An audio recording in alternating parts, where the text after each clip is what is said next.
tỏ chả có mà lấy mũ xì thế thì quên sao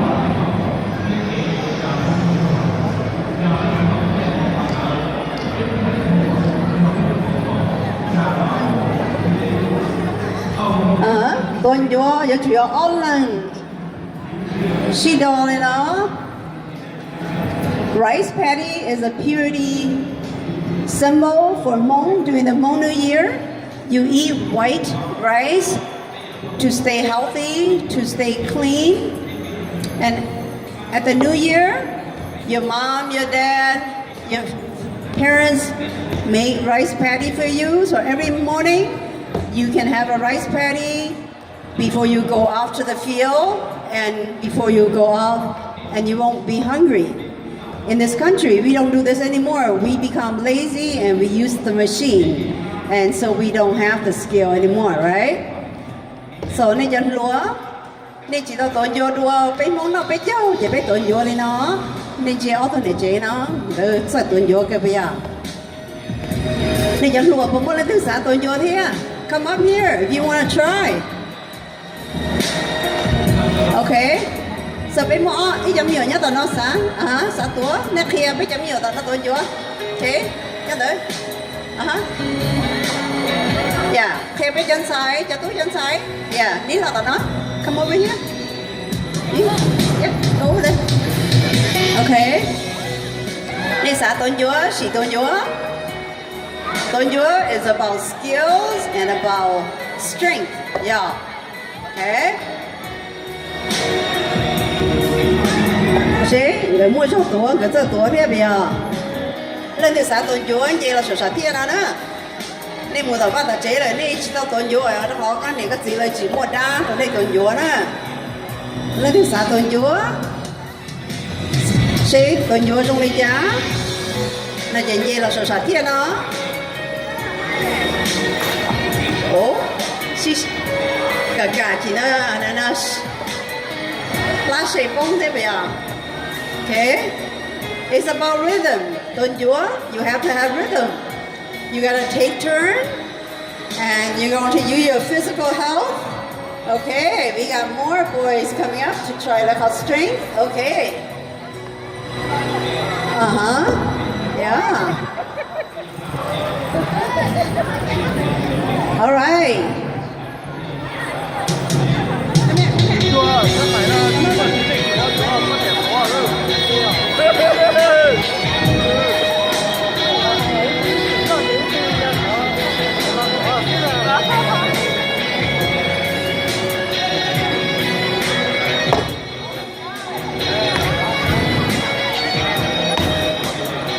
Chị sĩ, ở đây nó lo rõ, ở đây nó mua rõ đồ thế bây giờ. Ủa, sao chị xe ít tụ tà mà ít tụ á? Mong tổ nhớ ít tụ tà mà ít tụ á? Thì chị cháu nâng nè, ok. Ồ, đúng con điểm châu châu à. Rồi chị tao bố, rồi chẳng tổ thay rau chứ. What? Ý thầy ca tơ tổ tờ lúc. Okay, đi. What's I got the two on okay? So you hold this together so it doesn't move, okay? And then you take turn, okay?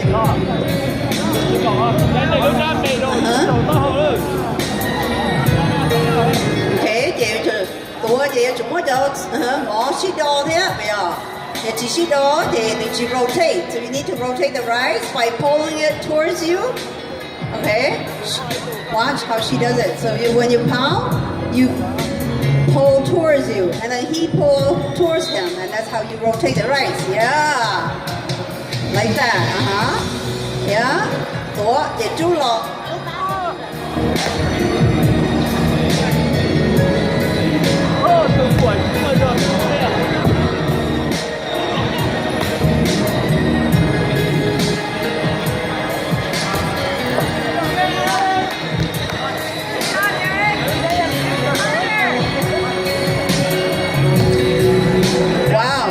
They're getting good, huh?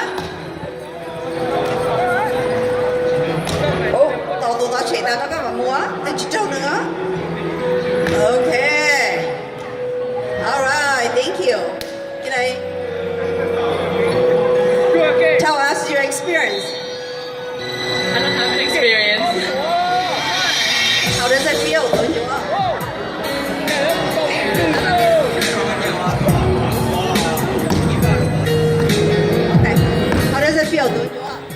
Yeah. Is it hard?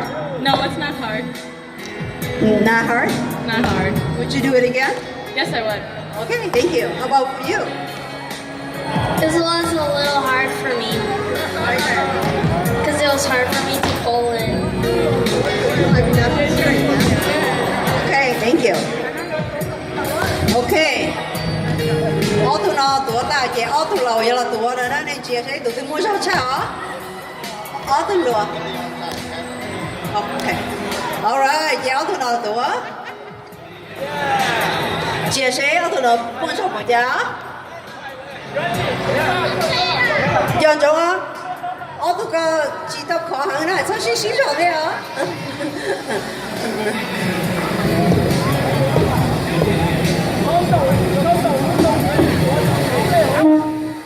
Dân chúng á. Sao mua sao hả? Sao xí ta nó đi nó sao nó bị nữa.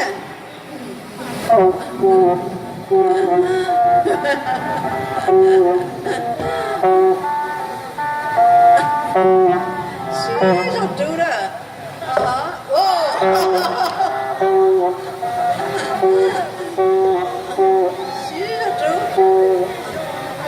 So I want to talk to you. How's your experience, Don Yua?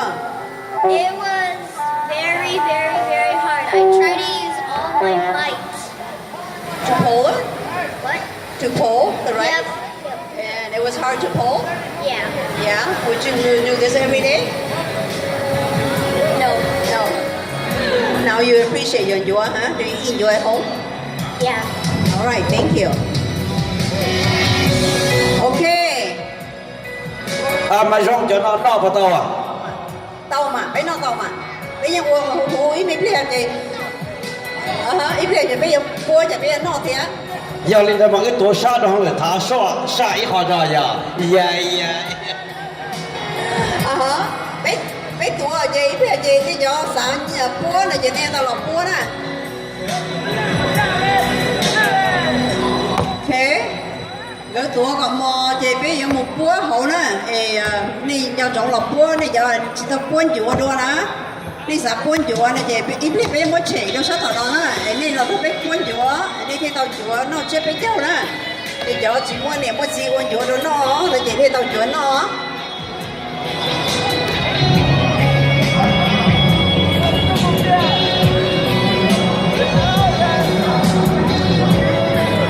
Thế chị tuổi chị say cái shit đồ hả? Anybody else wants to try before we take it out? Otherwise, we'll bring it down there and you can come and try down there too.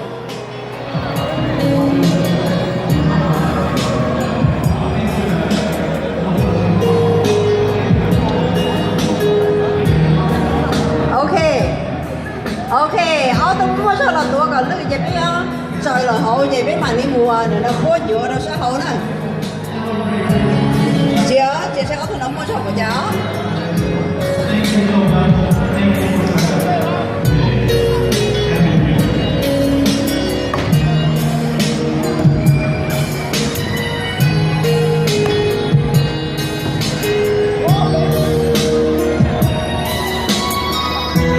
Chị sẽ gặp một mua chó.